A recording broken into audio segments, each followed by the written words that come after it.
Terciária, secundária de baixa, qualquer movimentação ascendente nesse momento é repique, tendo em vista que cumprimos o alvo do pivô.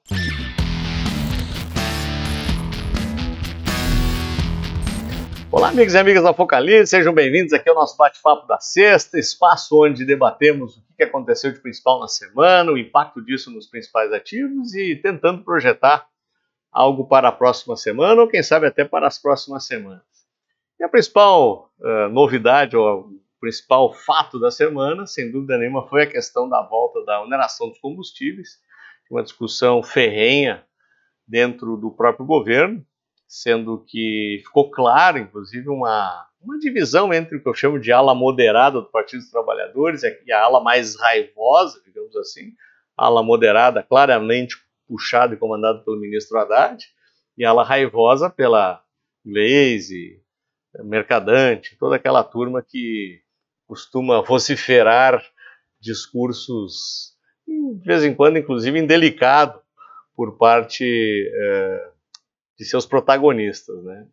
E o Lula no meio disso, né? O Haddad poderia estar diante de uma terceira derrota consecutiva, o que seria bastante ruim para a imagem em relação à preocupação das contas públicas, em relação ao arcabouço fiscal, mas a decisão tomada foi pela retomada do imposto e aí, de certa medida, né, chegou-se à conclusão que talvez Haddad venceu esse round. Então, isso acabou sendo visto em certa medida como forma bastante positiva, mas os embates sangrentos, tendo o presidente do Banco Central escolhido como sendo o bode expiatório de qualquer problema que venha acontecer com esse governo, inclusive com palavras bastante indelicadas em relação à pessoa dele, e tendo em vista que esse tipo de discurso não leva a lugar nenhum, esse tipo de discussão conduzida dessa forma não leva a lugar nenhum, e sabendo que isso é decidido por um comitê, uma decisão técnica baseada em uma série de fatores, onde o Banco Central preocupa-se em relação à questão inflacionária, que continua ainda sendo um grande problema. E a taxa de juros, quem não quer que a taxa de juros caia? O próprio presidente do Banco Central quer, basta assistir a entrevista no programa Roda Viva que vocês vão entender um pouco isso. Mas tem uma série de fatores que tem que ser levado em conta na balança, e por experiências passadas já se viu que isso deu errado. Então, isso precisa ser levado em consideração. E da forma como também vem se conduzindo a questão da Petrobras, publicou um balanço espetacular do último TRI, anunciou mais uma vez dividendos, e a forma como o governo vem tratando esse tema, na minha visão também de forma equivocada, porque a Petrobras, todos sabemos, já foi usada como um instrumento de fazer bastante coisa errada. E a partir do governo Temer, a gente conseguiu uma certa blindagem em relação a isso, que vem sendo testado o tempo inteiro, e especialmente agora, essa semana, teve batalhas sangrentas de bastidores em relação à troca de alguns conselheiros do Conselho de Administração da empresa. Então é o Centrão querendo comandar de um lado, é o sindicato querendo comandar do outro, é o PT querendo mais gente. Eu imaginava, tendo em vista todo esse passado, que essa briga pela Petrobras não seria desse jeito. Enfim, isso impactou de forma bastante negativa também nos preços, e só não foi pior, porque algumas notícias vindo do âmbito externo foram mais esperançosas, especialmente da China, né, com o PMI vindo bom, a parte de possíveis incentivos em relação à economia deles, trouxe o minério novamente para cima, impactou diretamente Vale, outras empresas ligadas à questão da siderurgia, e acabou sustentando o nosso índice naquele suporte, apesar do pivô de baixa. Então deixa eu mostrar para vocês já o gráfico aqui do Ibovespa.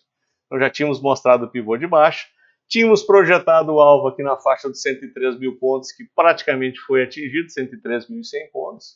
E no pregão dessa sexta-feira, muito mais puxado pela questão externa, estamos tentando segurar num suporte. Mas o que me chama a atenção e eu gostaria de demonstrar aqui para vocês.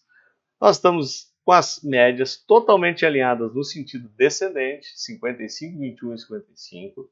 Nós já temos uma LTB claramente sendo desenhada aqui, e qualquer reação nos preços me parece muito mais um repique do que qualquer intenção de recuperação.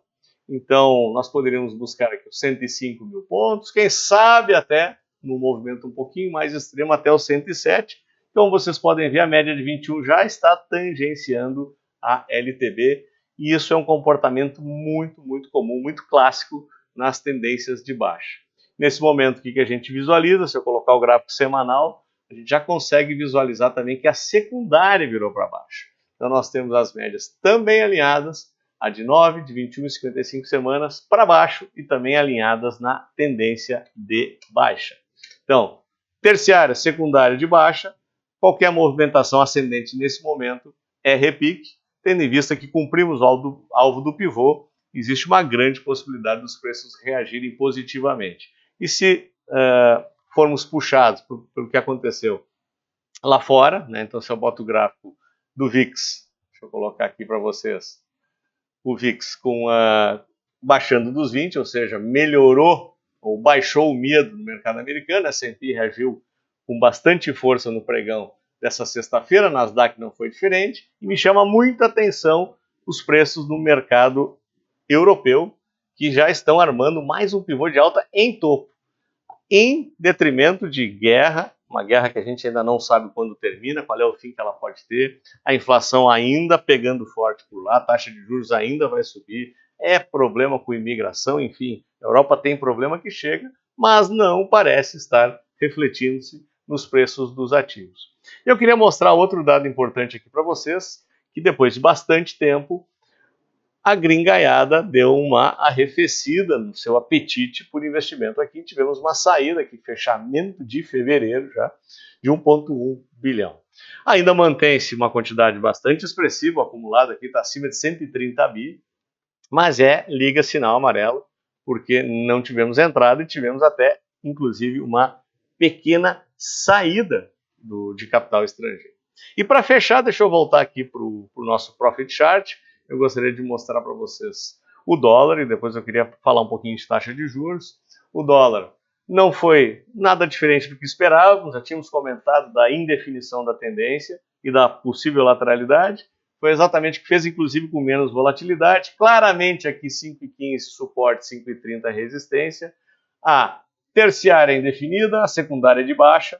Então, possivelmente, se houver algum movimento no teste do fundo, eu apostaria muito mais numa queda do que numa subida. E o DI, refletindo já a questão fiscal, né, o DI 24, com a possibilidade de o Banco Central avaliar uma série de fatores, e quem sabe, né, todo mundo quer isso, eu quero, você quer, o Brasil quer, a taxa de juros cai, isso é bom para a economia, mas existem alguns fatores que precisam ser estudados antes. Mas nesse momento o mercado já volta a sinalizar a possibilidade de baixarmos, quem sabe ainda no segundo semestre, que a taxa DI está em 13,3, então, isso em 24, que seria um horizonte daqui a 11, 10 meses, e que se vamos para o DI 25, né, também estamos operando aqui abaixo dos 13. Então, a taxa de juros aí nos próximos 2 anos permanece alta, mas quem sabe já com um viés descendente, que seria excelente para o Brasil. Bom, parece que o mundo está um pouco mais calmo, as coisas deram uma acalmada por aqui também, e eu acredito que na semana que vem tenhamos uma semana de alta nos ativos ligados à Bolsa de Valores. Eu acho que dólar é lado para baixo, e também ainda vamos aguardar a taxa de juros, que essa sim é a grande expectativa e a chave de virarmos o modelo. Pessoal, espero que tenham gostado, deem seu like, assinem nossos canais, bota no sininho aí para ser notificado, e desejo a todos um ótimo final de semana. Vejo vocês no próximo vídeo. Até lá!